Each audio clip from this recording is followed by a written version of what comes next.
Alright, before I get into this video, as always, when I discuss this subject, because I know it's a sensitive one, this doesn't 100% confirm anything. Okay? Okay. So, I don't have to tell you, a virtual console for the Nintendo Switch has been one of the biggest talking points since the system was announced, really. Being a hybrid, the Switch would be the ultimate system for playing classic games. But the Switch Online service seemed to have quashed the dream of at least an actual virtual console, being able to buy the games outright, as Nintendo offered NES games bundled into the service. That service, however, hasn't been received very well by players, not at all. And one of the things that I believe, and I'm sure many of you believe as well, could really turn this image around in a big way is by adding more games from other systems to this classic library. The SNES, the N64, those highly coveted GameCube titles, etc. And today we've gotten new info that may, in all caps, may have something to do with them working on just that.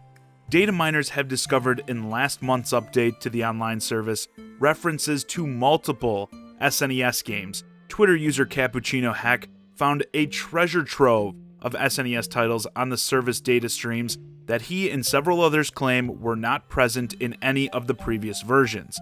If you remember, there were broader references to like a VC and that found previously, last year we reported on that. But now we have actual games popping up in, oh my god, this list.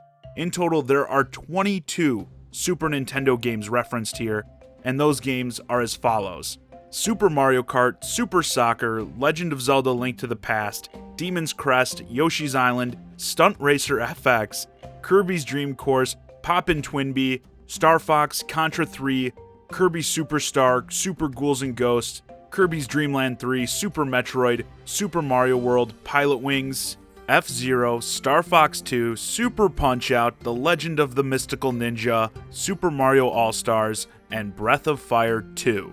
What a lineup. So, now that I built that up in your mind, let me bring you crashing down. All that apparently is actually in there are the game descriptions. There is no evidence of the actual games or an SNES emulator being in there. Only those description strings. But I'm not done yet. Another user by the name of Snowmeal Dome found references to more emulators in the code. There is Kachi Kachi for the NES Classic, Canoe for the SNES Classic, and two other that are unidentified, Hiyoko and Count. Now, if you're wondering what the classic systems have to do with anything, why they're being mentioned here, is because the NES emulator in the Switch Online is pretty close to a copy and paste of the emulator for the NES Classic.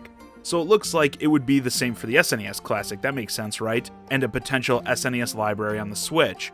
And as far as the other two, who knows, they could be for both more classic systems as well as Switch libraries. Now, Reggie did say recently there are no plans for an N64 Classic right now, which obviously could be a lie, but if I was a betting man, I would think their focus would be on beefing up that online service. And that's why I've never lost faith in them adding more classic games to the system. This is by far, in my opinion, the easiest way to do a complete 180 on the whole Nintendo Online thing. Like I said at the beginning, people don't exactly have many nice things to say about it. Anytime Nintendo posts a new video on it, it gets insane amount of downvotes.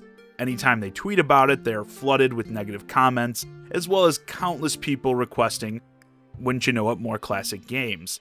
Modders are already putting more classic titles on their own Switches. It's not hard.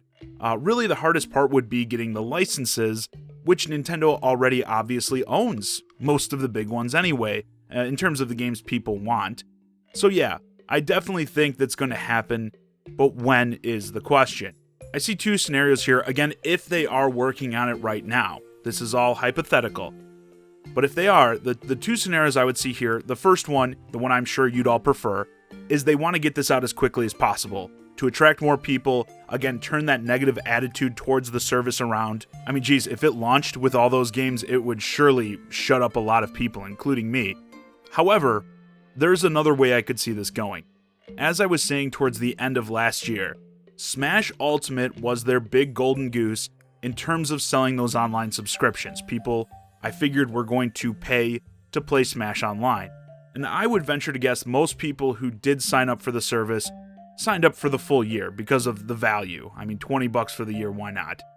So I could also see a scenario where they don't start to drop this stuff until later this year as a way to keep people from canceling when their first year ends. So it's like you have a ton of people who bought the service just to play Smash Online. How many of those people will still be playing it, hardcore come the end of this year? Their subscriptions are going to be ending. There's a good chance they might cancel if Nintendo doesn't put out another big online game. So I could see them holding off on this to get people to re-up towards the end of the year. Again, I hope they just want to get it out there as soon as possible. But as a business move, I could see them saving it for when a lot of users have their first year sub coming to an end. And beyond that, pricing. Would it still be included for $20 here in the US? If they are going to add more systems, I'm sticking with what I've predicted previously. I think there will be pay tiers, like $20 obviously gets you the full service and the NES games, and maybe like $5 or more a year for SNES, maybe more like $7 to $10 for N64, and so on.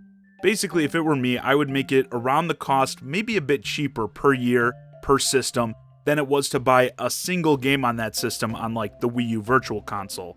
That way, I think people won't have a problem with it being a service and not owning the game, as you're going to get access to so many games for such a cheap price. And again, if you keep stacking on more systems, if it's like $5 here, $7 there, that cost is going to get high pretty quick for people who want to have access to everything.